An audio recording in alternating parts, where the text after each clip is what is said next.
que j'ai appris le mot là, un mot en latin, qui signifie défunt.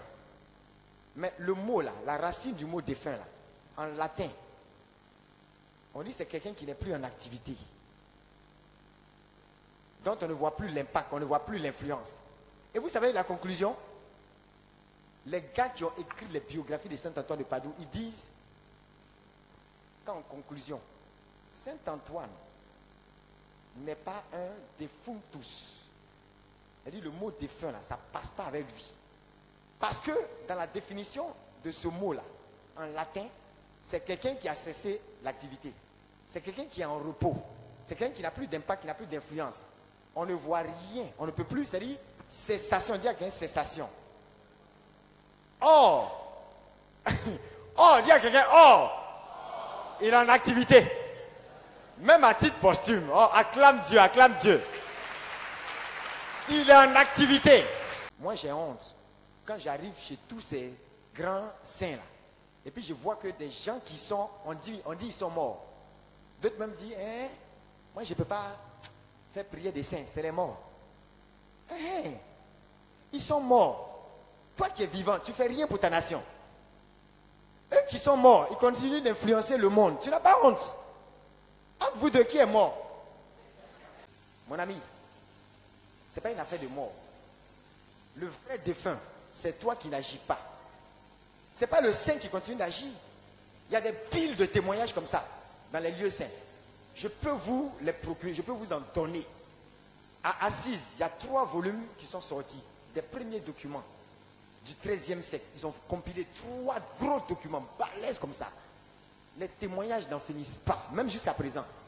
Les témoignages pendant la vie du gars, après la vie du gars, pendant qu'il est mort, tout, c'est là. Qu'est-ce que vous racontez? Soyons humbles et disons au Seigneur, là, c'est nous les vrais défunts. Eux, ils sont en activité à ce qu'on voit. Lorsque Jésus était sur le mont Tabor, Moïse lui a apparu. C'est pas ça? Élie aussi lui a apparu. Tu appelles ça des morts? Des morts étant en train de parler à Jésus? Des morts étant en train de parler à Jésus? Dis à quelqu'un, tu sais ce qu'on appelle mort? En toi et eux, qui est mort? Il y a des gens qui sont morts quoique vivants. Eux, jusqu'à présent, dans le rayon où ils ont été, les délivrances se produisent. Tous les grands saints, j'en visite au moins 4 à 5. Pendant mon dernier voyage, il y a à peine 1 mois, j'ai été à Cassia. J'ai vu Sainte Rita de Cassia, son corps est là-bas intact. J'ai vu ce qui s'est passé là-bas. J'ai été à Sienne, Sainte Catherine de Sienne. Je suis reparti à Assise, où j'avais déjà été. Saint-François d'Assise. Un lundi. Vous dites que les Blancs ne prient pas. Un lundi très froid du mois de février. Les cars avaient rempli l'esplanade de la basilique. J'ai vu des enfants. J'ai vu des jeunes. J'ai vu des gens de tout âge en train de défiler devant le tombeau de Saint-François d'Assise. Un lundi en février, très froid. J'ai jamais vu ça même chez nous.